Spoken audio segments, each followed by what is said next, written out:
ဒီကကျွန်တော် CorelDraw မှာ CorelDraw 2010ခုနှစ်မှာtext property အကြောင်းကိုအသေးသေးရှင်းပြရှင်းပါတယ်ဒီဘက်ကကောင်းတယ်ဒီဘက်ကသင်ခန်းစာကိုတော့ကျွန်တော်အသေးသေးရှင်းပြပြီးသွားပြီနော်ဒီနေရာမှာခုနကဒီ all caps တို့ small caps တို့ titling caps တို့ပါတော့နော်ဒီဘက်ကိုတော့ရအောင်ဒီနေရာမှာဒီကောင်ကို select ပေးမယ် select ပေးပြီးရင်ဒီမှာ titling caps ဆိုတာရှိတယ်titling caps ပြီးရင်တော့ဒီမှာ all caps small caps titling caps ဆိုတာ all caps ဆိုတာဒီတိုင်းပေါ့နော်ဒါကျွန်တော်ပြန်ဖြတ်လိုက်မယ်နောက်တစ်ခုဆိုင်ရဲ့လုပ်ငန်းတွေမှာအသုံးပြုနေတာတွေ့ရပါတော့နောက်ထပ်ဒီသတင်းစာဂျာနယ်တွေမှာရောဒီလိုမျိုးပေါ့နော်ရှေ့ကစာလုံးတစ်လုံးကိုအကြီးလှုပ်ထားတဲ့ပုံစံမျိုးကို CorelDraw မှာလုပ်မယ်ဆိုရင်dot caps ဆိုတာရှိတယ် dot cap ကိုဖြောက်လိုက်လို့ရှိရင်တော့မရှိတော့ဘူးပေါ့နော်ဒီအဲ့ဒီစာလုံးကြီးဟာပျောက်သွားပြီးတော့စလုံးအသေးပုံမှန်အနေထားအပြင်ဖြစ်သွားတယ်ကဲဒါဆိုရင်အခုအဲ့ကောင်လေးကိုစလုံးကြီးတစ်လုံးလုံးမယ်ဆိုရင်တော့ text property ကိုဝင်ရမှာဖြစ်ပါတယ် text property ဝင်ဖို့အတွက်နော် text property ကိုဝင်ဖို့အတွက် window ကနေပြီးတော့ထားဆိုတဲ့နေရာမှာ text properties နော် control D နဲ့နေလို့ရအောင် control D ကိုနှိပ်လိုက်လို့ရှိရင် text property ပေါ်လာတယ်အဲ့နေရာမှာဒီဘက်မှာကျတော့ character ဝင်ပါတယ်ဒီဘက်မှာကျတော့ paragraph ရှိတယ်ဒီဘက်မှာကျတော့ frame ရှိတယ်ပေါ့နော်ဒီဘက်မှာကျတော့ paragraph ဒီဘက်မှာ character ဆိုပြီးတော့ဒီမှာ logo လေး၃ခုရှိတယ်ခလုံးလေး၃ခုရှိတယ် character paragraph frame ကဲ character ထဲဝင်လိုက်ပြီ character ထဲဝင်လိုက်ပြီဆိုတော့ဒီရှေ့ကစလုံးလုံးကိုကျွန်တော်တို့ drop frame လုံးမယ် drop caps လေးလုံးမယ် drop caps လုံးဖို့အတွက်ဒီနေရာမှာ hypertension တို့ပါတော့ hypertension တို့ကိုဖြည့်မယ်နောက်ပြီးတော့ဒီမှာ drop caps ကိုအမှန်ရှင်းလိုက်မယ်ဒါဆိုရင် drop caps မှာနေပြီးတော့စလုံးအကြီးဖြစ်သွားတာပေါ့နော်အဲ့ဒီစလုံးကြီးကိုတစ်ခါကိုကထိုက်ပြီးတော့ပိုကြီးရင်လည်းဒီထက်ပိုကြီးမယ်ပိုကြီးအောင်လုပ်ရင်လည်းဆိုရင်ဒီ drop caps ရဲ့ဘေးနားမှာဒီအစက်ကလေး30ရှိတယ်အဲ့ဒါကိုဘာလို့ခေါ်လဲဆိုတော့ drop cap settings လို့ခေါ်ပါတယ် drop cap setting ကိုနှိပ်လိုက်ပါတယ်ကြည့်တော့ဆိုရင်ဒီနေရာမှာ2ထားမလား3ထားမလား3 4ဆိုရင်ပိုကြီးလာတာပေါ့နော်5ဆိုရင်တော့ပိုကြီးတော့ပေါ့နော်ပုံမှန်အားဖြင့်ကျွန်တော်တို့ဒီမှာ2လောက်ပဲထားတာကောင်းပါတယ်ဒါပေမဲ့တချို့သတင်းစာဂျာနယ်တွေမှာမြင်ရတဲ့အခါမှာကျတော့ဒီနည်းနည်း3လောက်ထားတာကိုလည်းမြင်တွေ့ရပါတယ်โอเคနေလိုက်နော်ဒါတော့3တချို့ကအိုဘားမားသတင်းစာဂျာနယ်တွေမှာပါလာပြီအိုအကြီးရေးတာကိုအဲ့ဒါဘာလုပ်တယ်လို့ခေါ်လဲဆိုတော့ dot caps လုပ်တယ်လို့ခေါ်ပါတယ်နောက်တစ်ခုကျွန်တော်တို့စာပိုက်တွေကိုရေးတဲ့အခါမှာအခုဒီ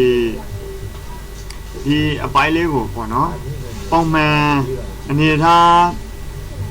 ယူပါမယ်ပုံမှန်အနေထားဆိုရင်တော့ 100% အဲ့ဒါခေါ်လိုက်ပေါ့နော်ဒီကောင်လေး 100% ပဲဒါခေါ်လိုက်မယ်ဒါပုံမှန်နော်ကဲဒီထင်းမှာ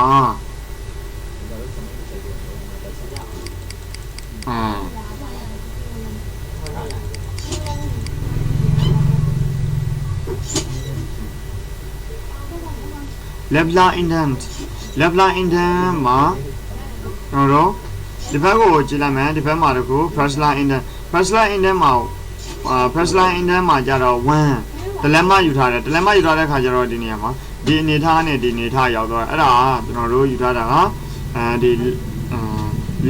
first line indent မှာ1ယူထားတဲ့အတွက်အဲ့ဒါကို00 enter ခေါ်လိုက်လို့ရှိရင်ပုံမှန်အနေထားအပြင်ဖြစ်သွားတယ်ကဲဒီစာပိုင်းတစ်ပိုင်းကိုကျွန်တော်တို့ကဒီအနေထားကိုယူမယ်ပြီးရင်ဒီဘက်မှာလည်းဒီလိုပါပဲဒီမှာလည်းဒီလိုပဲပေါ့နော်ဒီသူကိုကျွန်တော်တို့ဒါပုံမှန်ဆိုရင်တော့ 100% ထားလိုက်လို့ရှိရင်ဒါပုံမှန်ကျွန်တော်တို့အပေါ်ကနေပြီးတော့ဒီ before paragraph spacing အပေါ်စာပိုင်းနဲ့နေပြီးတော့အကွာဝေးကို200ထားမယ်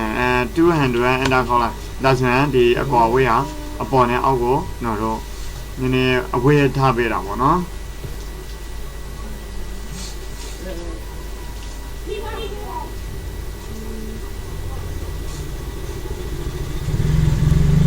ကဲဒါဆိုရင်ဒီအောင်နာမှာ after paragraph spacing ကဲဒါဆိုရင်အခုကျွန်တော်တို့ဟာဒီ paragraph ကိုဒီ after paragraph spacing ဘယ်လောက်ထားမလဲ200ထားမယ်200အဲ့ဒါခေါ်လိုက်ဒါဆိုရင်အောက်ကစာပိုင်းနဲ့အခုအပေါ်ကစာပိုင်းကိုသူကအကွာဝေးယူပေးသွားတယ်ပြီးရင်တော့ဒီဘက်မှာညာဘက်မှာ first line indent ဆိုတဲ့နေရာလေးမှာ first line indent ဆိုတဲ့နေရာလေးမှာ1လို့ပဲထားမယ်ဒါခေါ်လိုက်နော်ဒါ first line indent ဆိုတော့ဒီဘက်ကနေပြီးတော့ဒီဘက်ကိုတလက်မအကွာဝေးယူပေးသွားတယ်ဒါကို first line indent မှာဝင်ထားတယ်ပေါ့နော်ကတိကောင်လေးကဘာလို့ဆိုလို့လဲနော်စလုံးတွေကိုအကျယ်ရှိတာပေါ့နော်စလုံးတွေကိုအကျယ်ရှိအကွာဝေးတွေကိုဒါဒီကောင်အကွာဝေးဒီစာကြောင်းနဲ့ဒီစာကြောင်းနှစ်ကြောင်းကိုဒီစာကြောင်းနှစ်ကြောင်းကိုနေပြီးတော့စာတဲ့နှစ်တန်းကိုနေပြီးတော့ကျွန်တော်တို့အကွာဝေးတွေကိုယူတာကိုဒီဘက်မှာဘာလို့ခေါ်လဲဆိုတော့ line spacing လို့ခေါ်တယ်တစ် line နဲ့တစ် line ပေါ့နော်စာတဲ့တစ်တန်းနဲ့တစ်တန်းကိုအကွာဝေးယူတယ်ပုံမှန်ဥမာပုံမှန်အပြင်ဆိုတော့100ရာခိုင်နှုန်းပေါ့နော်အဲ့ဒါကိုကျွန်တော်တို့200ယူလိုက်မယ်ဆိုရင်တော့ဒီအကွာဝေးတယ်အရင်ဝေးกว่าတော့ပေါ့နော်ဒါလည်းလိုအပ်ပါတယ်တချို့သောစာပိုင်းတွေကကျွန်တော်တို့ဒီလိုမျိုးအခြေယူပေးရတဲ့အခါလေးရှိပါတယ်ဒါပုံမှန်အနေထားအပြင်ပြင်ထားမယ်ဆိုရင်တော့100ပါကဲဒါဆိုရင်ကျွန်တော်တို့အနေနဲ့130လောက်ထားကြည့်ပါမယ်အဲ့ဒါခေါ်လိုက်ဒီနေထားပါနော်130ပြန်ပြီးတော့100ထားခြင်းပါတယ်အဲ့ဒါခေါ်နော်100ထားပြန်တယ်နေကုန်ပြောလား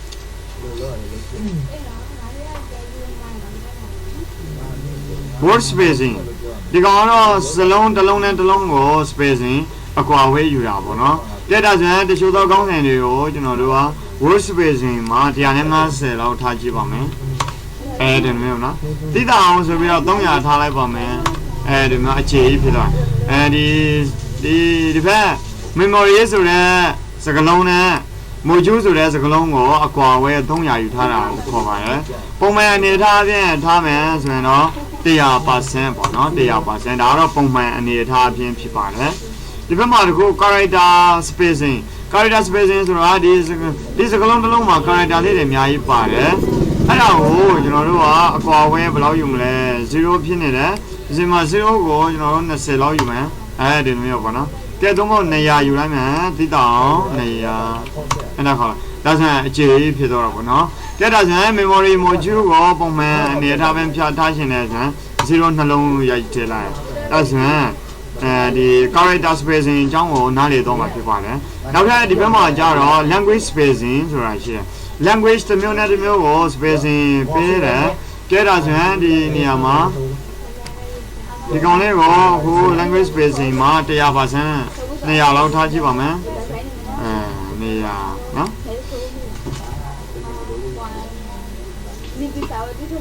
control the spacing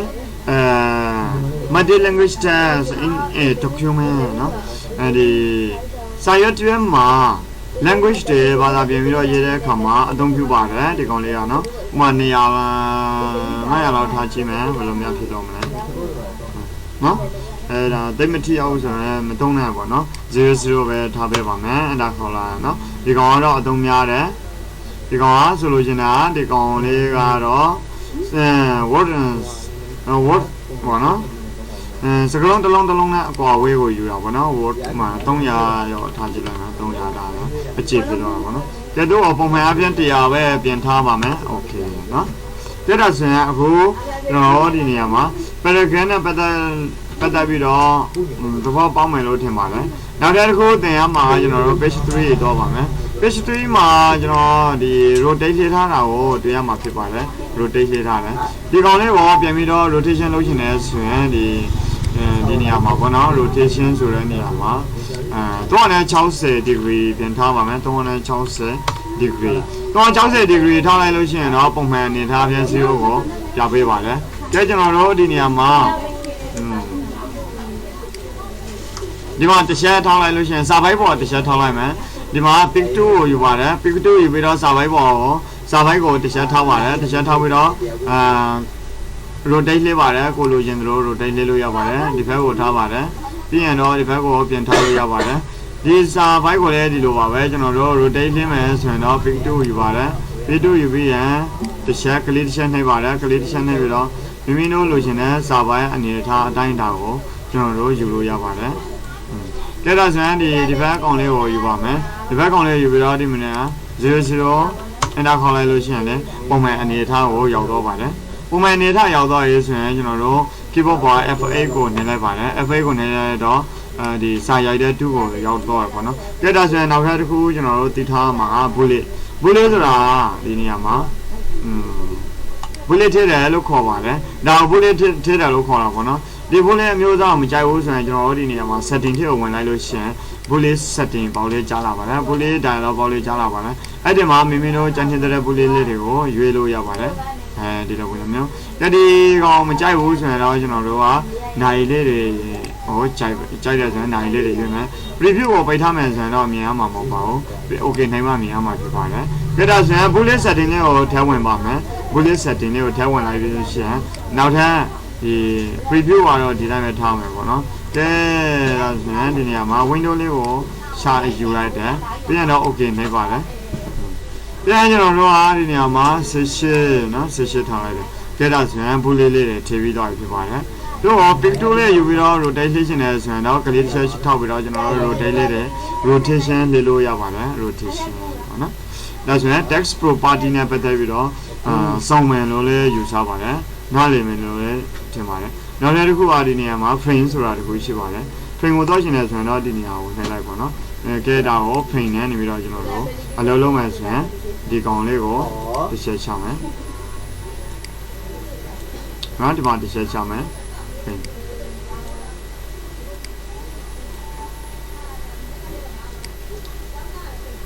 okay frame က vertical alignment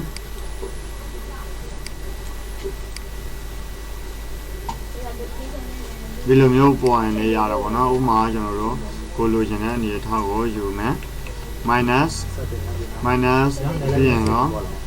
ဒါ rotate လေးတယ် rotate လေးလို့ရတယ်ပြီးရင်ကျွန်တော်တို့ကိုလိုချင်တဲ့အနေထားလေးကိုပြင်ယူမယ်နောက်ပြီးတော့ပြင်ရွှေ့လို့ရတယ်နောက်ပြီးတော့ဒီဇောင်းလေးတွေလောက်ထားလို့ရတာပေါ့နော်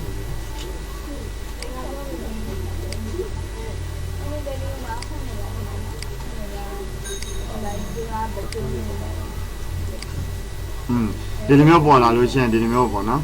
တခုပေါ်လာအောင်ပေါ့နော်ဒီလိုပေါ်လာရင်ဒီကိုနှိမ့်မယ်ဒါ rotate နော် rotate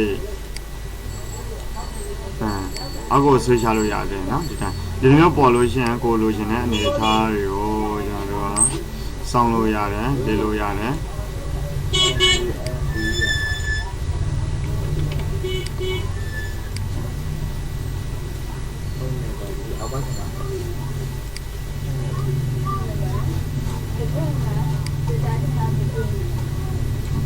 โอเคဒါဆိုရင်ပြန်ပြီးတော့ character တော့မယ်ဒီဘက်မှာ logo လေးသုံးခုရှိတယ် color button လေးသုံးခုရှိတယ်ဒီဘက်မှာဆိုရင် character ဒီဘက်မှာဆိုရင်တော့ paragraph ဒီဘက်မှာဆိုရင်frame ပေါ့နော်ဒီသုံးခုကိုနားလည်ပြီဆိုရင်တော့ဒီစာနဲ့ပတ်သက်ပြီးတော့ပေါ့နော် text နဲ့ပတ်သက်ပြီးတော့ကျောင်းသူကျောင်းသားတွေကလိုက်လို့အဆင်ပြေမယ်လို့ထင်ပါတယ်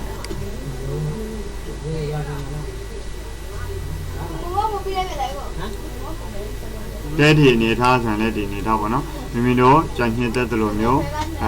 ဖန်တီလို့ယူလို့ရတယ်ဒီတိုင်းယူလို့ရတယ်ပြီးရင်ကျွန်တော်တို့ rotate လေးရှင်နေဆိုရင်လည်း rotate လေးလို့ရတယ်ဒီတိုင်း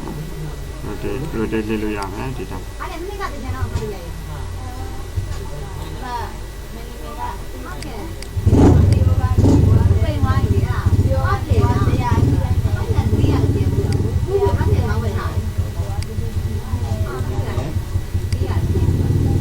ကိုလိုချင်သလိုဟိုဒီဇာတ်ကွက်လေးတွေကိုလိုက်ရှုံးလို့ရတယ်အဲ့ဒါ frame နဲ့နေပြီးတော့အလုပ်လုပ်တာပေါ့နော်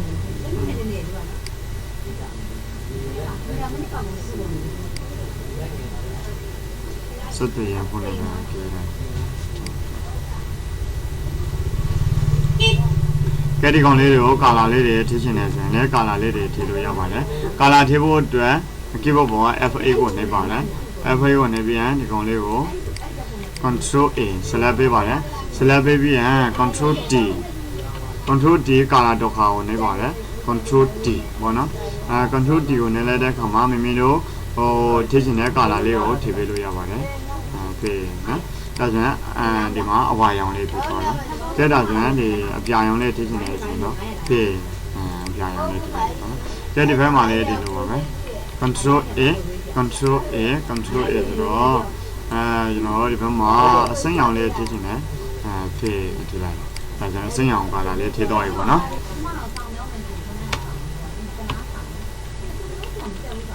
။ဆက်သွယ်ရင်ဖုန်းနံပါတ်